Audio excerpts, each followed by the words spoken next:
For this week's lab, we'll be testing the pH of various household liquids along with a buffer solution that we'll be making here at home using a homemade pH indicator.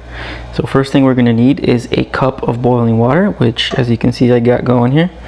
We'll also need a red cabbage that has its outer leaves peeled, and it's going to have to be chopped, finely chopped. You'll also need some pieces of white construction paper, baking soda, and some straws.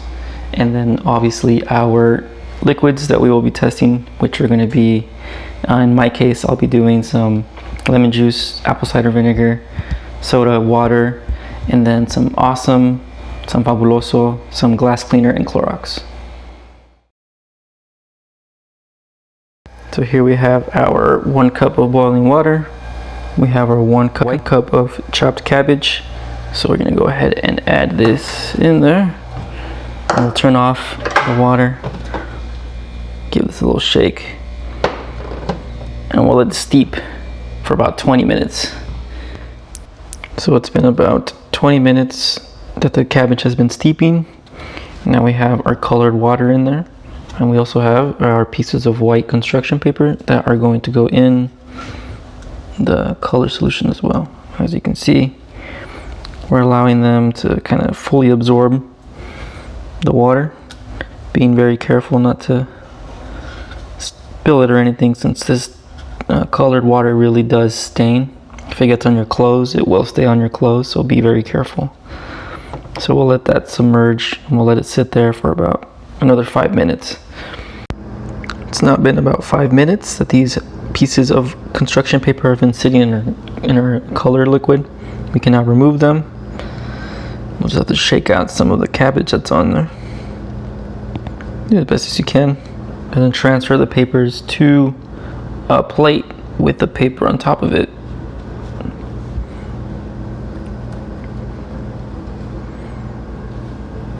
That way you can catch any of the excess liquid. You can take out some of the cabbage from the top. And we'll have to let these sit and dry. This could take anywhere between 3 and 4 hours. If you're doing this at night, you might just want to leave these overnight and then continue the rest of the experiment in the morning. But if you're doing this in the morning, mid-afternoon, just give it 3 or 4 hours. They should dry, and then we can cut these into strips.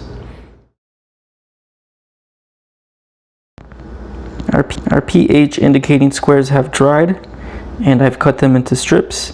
I've laid them out here in sets number 1 through 8 to correspond for our various household liquids that we will be testing. I will dip 1 strip into its corresponding liquid, and we will analyze the results here shortly. Here are the results of me dipping the various pH strips into their corresponding liquid. Now that you see the colors, you can make a pretty good inference as to what was basic, what was more neutral, and what was more acidic.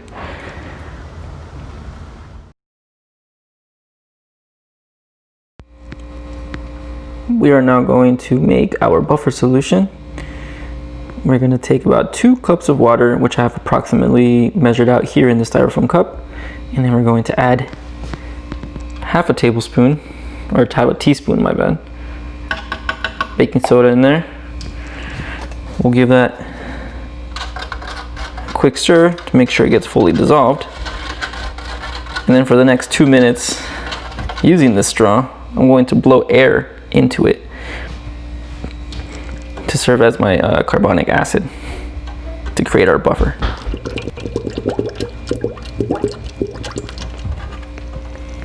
So it was about 2 minutes of me blowing bubbles into the water solution that we got here. So we got our buffer, and then we also got our just regular distilled water here. We're gonna test the pH of both of these. So we'll take one of our pH strips, dip that in there.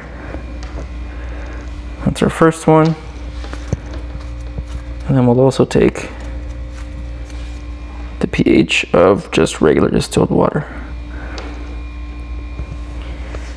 And we can note some differences there. And what I'll do is I'll get another cup and I'll transfer some of this original buffer that I had here.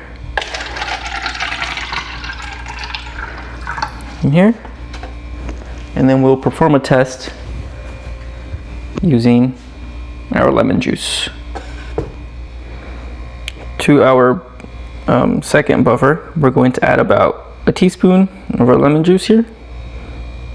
We'll add that in there. Give it a quick stir to make sure it's fully dissolved. We'll grab a fresh pH strip.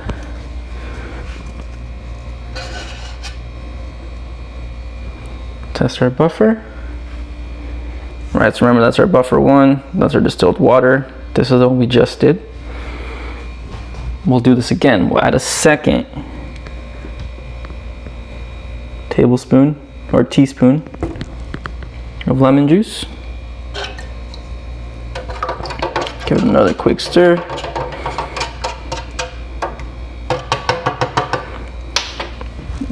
Get an additional pH strip here and test it one more time.